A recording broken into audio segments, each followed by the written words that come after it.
Hello, നമുക്ക് ഈ 3 minute കൊണ്ട് ഒരു കോൺസെപ്റ്റ് മനസ്സിലാക്കി വെച്ചാലോ? Okay, ready? സോ ഇന്ന് ഞാൻ പറയാൻ പോകുന്നത് അബ്സേർഡിസത്തിനെ പറ്റിയിട്ടാണ്. ലിറ്ററേച്ചർ സ്റ്റുഡൻസ് ഒരിക്കലെങ്കിലും കേട്ടിട്ടുള്ള ഒരു വാക്കായിരിക്കും അബ്സേർഡിസം, അല്ലെങ്കിൽ അബ്സേർഡ് എന്നുള്ളൊരു ടേം.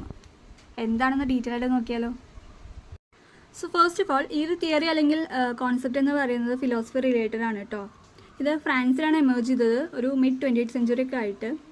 സോ അബ്സേർഡ് എന്ന് പറയുന്ന ഒരു ടേം ശരിക്കും ലാറ്റിൻ ഒറിജിനാണ്. അതിൻ്റെ മീനിങ് എന്ന് പറയുമ്പോൾ ഡെഫ്, സ്റ്റുപ്പിഡ് അങ്ങനെയൊക്കെയാണ്. ഈ ഒരു തിയറിയിൽ അബ്സേർഡിസം കൊണ്ട് ഉദ്ദേശിക്കുന്നത് എന്താണെന്ന് വെച്ച് കഴിഞ്ഞാൽ, ഹ്യൂമൻ ലൈഫിന് ഒരു മീനിങ് ഇല്ല, എക്സിസ്റ്റൻസ് ഇല്ല, പർപ്പസ് ഇല്ല.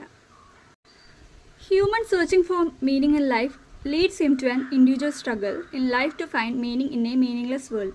അപ്പോൾ ഇവിടെ എന്താ ഉദ്ദേശിക്കുന്നതെന്ന് വെച്ച് കഴിഞ്ഞാൽ, ഒരു മനുഷ്യൻ അയാളുടെ ലൈഫിൻ്റെ മീനിങ് കണ്ടുപിടിക്കാനുള്ള ഒരു ശ്രമം, ലൈഫിൽ മീനിങ് കണ്ടുപിടിക്കാൻ നടത്തുന്ന ഒരു ശ്രമം ഇൻഡിവിജ്വൽ സ്ട്രഗിളിലോട്ടാണ് കൊണ്ടെത്തിക്കുന്നത്. കാരണം ഒരു മീനിങ്ലെസ് ആയിട്ടുള്ള വേൾഡിലാണ് അയാൾ മീനിങ് കണ്ടുപിടിക്കാൻ വേണ്ടി ശ്രമിക്കുന്നത്.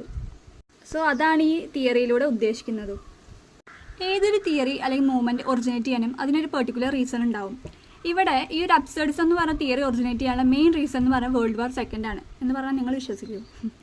ആക്ച്വലി വേൾഡ് വാർ സെക്കൻഡ് കാരണം തന്നെയാണ്. കാരണം ഈ ഒരു വാറിൻ്റെ ടൈമിൽ ഒരുപാട് കൊലപാതകങ്ങൾ, like lot of blood shed and killed people and the fellow beings created a terrible situation in the lifes of human beings.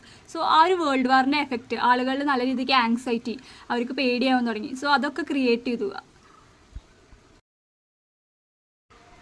This situation made people to think about their existence.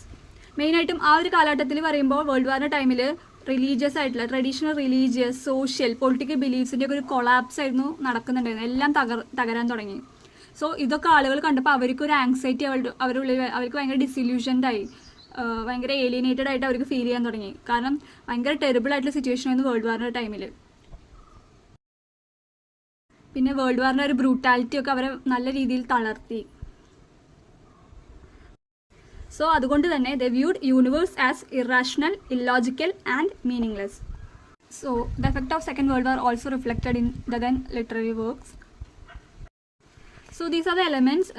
ആ കാലഘട്ടത്തിലുള്ള വർക്ക്സിലൊക്കെ മെയിനായിട്ടും ഇങ്ങനത്തെ type elements ആണ്. ഒരു absurd ഫിക്ഷനിലൊക്കെ നമ്മൾ കണ്ടിട്ടുണ്ടായിരുന്നത്. ഒരു sense ഇല്ലാത്ത situations ഒക്കെ ആയിരിക്കും, നോൺ സെൻസിക്കൽ ആയിട്ടുള്ള സിറ്റുവേഷൻസ് ആയിരിക്കും, ഇല്ലോജിക്കൽ ആയിട്ടുള്ള പ്ലോട്ടായിരിക്കും.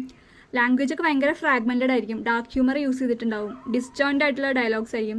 പിന്നെ പ്രെഡിക്റ്റബിൾ അല്ലാത്ത കാര്യങ്ങളാണ് അവിടെ നടക്കുക. മെയിനായിട്ടും questioning the meaning of life and subjective feelings about existence. ഈ ടൈപ്പ് തീംസ് അല്ലെങ്കിൽ ഈ ടൈപ്പ് എലമെൻറ്റ്സ് ഒക്കെയാണ് മെയിനായിട്ടും ഒരു അബ്സേർഡ് വർക്കിൽ നമ്മൾ കാണുക. So these people are the major figures of this movement: Albert Camus, Samuel Beckett, Franz Kafka, Jean Paul Sartre, Donald Batley.